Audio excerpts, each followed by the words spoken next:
This is a Škoda Fabia vRS. It's not the most desirable hot hatch, it's not the fastest hot hatch, and it's not the most capable hot hatch, but it is important and maybe even a bit of a trailblazer, not only for Škoda, but for the whole motor industry.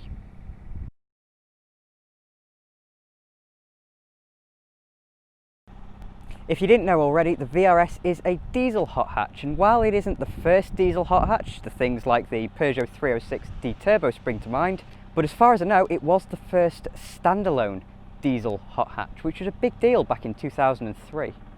Time for a quick history lesson. Of course, Škoda is owned by Volkswagen, and when they took over, the Czech company didn't have the best of reputations, to say the least. The first generation Fabia was launched in 1999, and along with the Octavia, they were the two Škodas that would really turn the brand perception around. But no amount of very good but very normal cars were going to make people actually want a Škoda. In the early 2000s, European governments especially were pushing people into diesel cars for their fuel efficiency. And tax regulations began to reflect this. The Volkswagen Group had what was one of the best diesel engines in the world, and a new small car to put it in. In 2003, the VRS was launched, and suddenly Škoda didn't only have a range of very good cars, but they also had something a little bit more spicy that was following the most modern trends in the motor industry. This was big news, and the motoring shows latched on. The Škoda's price point didn't put it in line with the real hot hatches, only the warm ones. Both fifth gear and then top gear put the VRS up against the Mini Cooper on their tracks, showing that a diesel Škoda could mix it with one of the most well-regarded and successful hatchbacks of the time. So let's take a look around, and we'll start of course with the engine. This is the famous and ubiquitous TDI, an 1896cc 8-valve turbodiesel, and there's very little that hasn't been said about these. They're tough, understressed, simple and endlessly modifiable. In this tune it makes 130 brake horsepower, which isn't an awful lot for a hot hatch of this era. The Cooper S version of the Mini I mentioned earlier made over 160, and the Renault Clio made over 170. The trick, and the reason it's so notable, is the fact that it's a diesel, so it has stacks of torque, 230 pound-feet at 1900 RPM. That makes the Fabia feel a lot different to its contemporaries. The petrol cars are all top-end, fizzy and love to be revved. The diesel is exactly the opposite. The immediate grunt is why it's impressive, and it's why everybody that's ever sold a Fabia vRS second-hand includes the line, "pulls like a train" in the description. Now, if we're going to be pedantic, yes, this engine was available in the Fabia's sister, the Volkswagen Polo, and yes, there was a GTI version of the Polo eventually introduced in 2006. But in 2003, Škoda suddenly became something a bit different. These Fabias do scream at you a bit, not because of any outrageous body modifications, but because of the colours. An awful lot of these are in a bright, standout colour like blue, green, red, or best of all, this yellow. Apart from that, it's very subtle. The front bumper is a bit deeper and has fog lamps. The rear bumper has no rubbing strip, a bulge at the bottom, and a space for the exhaust to stick out. Apart from a few VRS badges, the only other change is this little rear spoiler. Of course you get these bigger 16-inch alloy wheels, and underneath those wheels are these green brake calipers. Green because Škoda. No big red calipers round here. I'm a bit indifferent towards these first generation Fabias. They're a bit plain, and from the front they look quite stern with their flattened off headlamps. My favourite bit is the rear lights. They're big and the rear end sits slightly away from the C-pillar. The slashes through them for the indicators and reverse lights are also quite smart.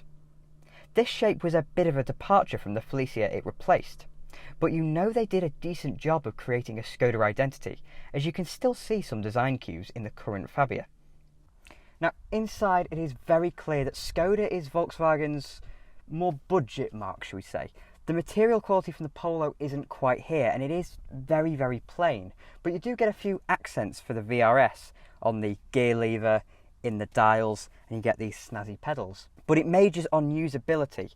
Everything is logical and everything is where you expect it to be. There are 4 vents along the top. You have your hazard switch in the middle, which produces a computer synthesized noise, which is a little bit annoying, but modern cars. And then a big row of switches, lots and lots of blanks on here, just an ASR control, And I don't know what ASR stands for. Is that for some kind of traction control? I'm not sure. And obviously your heated rear window as well. And then below that you have your radio, which is a very basic CD, FM, AM radio. A little storage bin below it. But I do question the famous Volkswagen build quality a little bit, because some of the buttons are coming off the radio. But then again, this car has done 183,000 miles, so it's quite well worn, shall we say. Below that you have the HVAC controls, again all standard stuff. They are servo operated, so they feel very nice rather than clunky cable ones. They feel very well made, but you do get this very dinky little fan switch. That's just a little bit of an oddity, and of course air conditioning on this particular model. And then the gear lever. If the gears are a little bit lifeless, the throw is mega short, and that makes me wonder whether this car might actually have a short shift kit put in it. I'm not sure, the owner's not sure.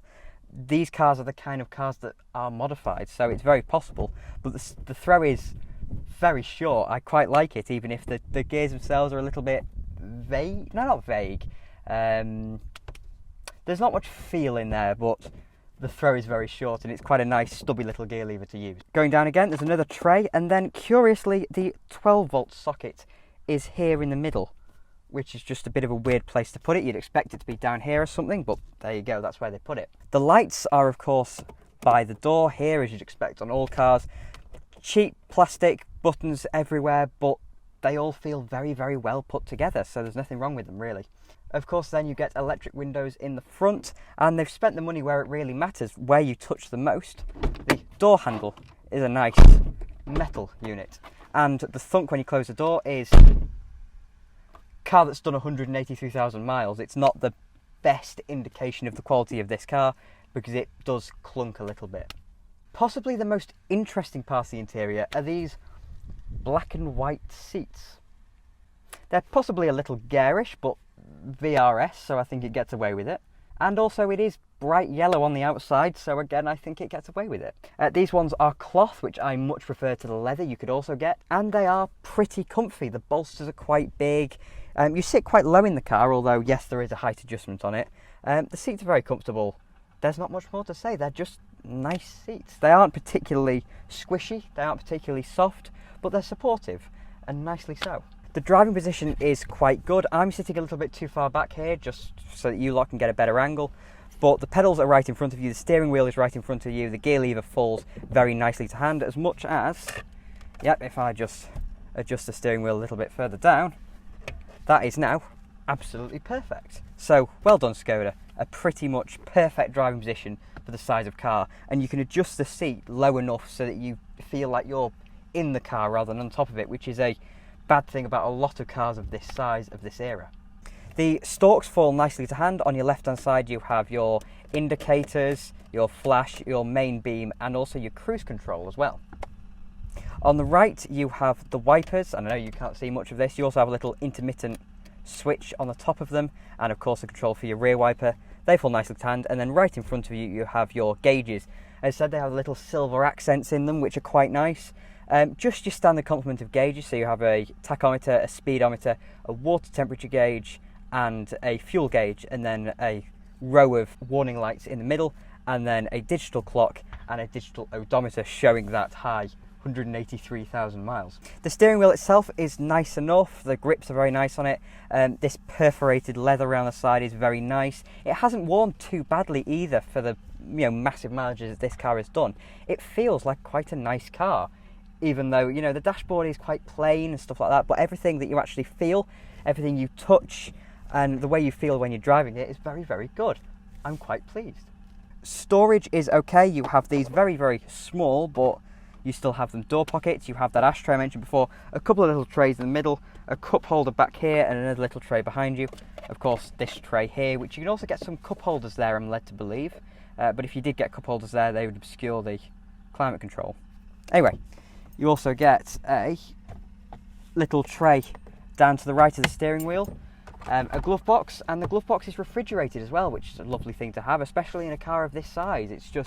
It seems so much more modern than the cars that you got of this size in the generation before. It's a very well sorted out car. In the back you have more white seats, again maybe a little bit garish, but they're okay. The headrests aren't on this one, but it would usually have headrests, so just imagine they're there. There isn't quite enough legroom for me sat behind me. The seats are scalloped in a little bit, so there's enough knee room, but they seem to come back out again when it gets down to your shins. So my shins do hit the back of the seat, but apart from that, there's enough room in here for someone of my size. Little map pockets in front of you, and quite a lot of glass areas, more than I expected, so it feels quite airy back here. Of course, keep fit windows in the back. No electrics back here. Again, those little metal door handles, and shall we see the quality of this? There you go. That's a better indication considering it's one of the back doors, and it's a nice thunk. Again, very cheap plastic, but that's what you'd expect. There's an armrest, which is quite high, which is nice to rest you on. And again, it's just quite a nice place to be back here. It's not luxurious in any way, but it's just a small car, and it's okay for a small car. The boot is more than big enough for a couple of smaller bodies, and so the whole car is pretty practical for its size. It's not the smallest of super minis, and it's not as practical as the Corsa I reviewed a few months ago compared to its external dimensions, but it's more than good enough. The normal Fabia of this age is a very normal car. There isn't much to set it apart, but history will remember it as a key part of the Škoda revolution. The VRS is a bit different. It feels so different to its contemporaries, and it isn't the first hot hatch you think of from this era, but it might be the best. It's testament to these engines that pretty much all of them have mega high mileage, and although diesel is starting to die, it's an interesting bit of history, seeing a diesel hot hatch that was a bit alternative, that drove so differently to everything else, and most importantly, made it all right to own a Škoda. Thanks for watching. If you enjoyed it, then please consider liking the video and subscribing to TwinCam. I'll have another one coming along soon.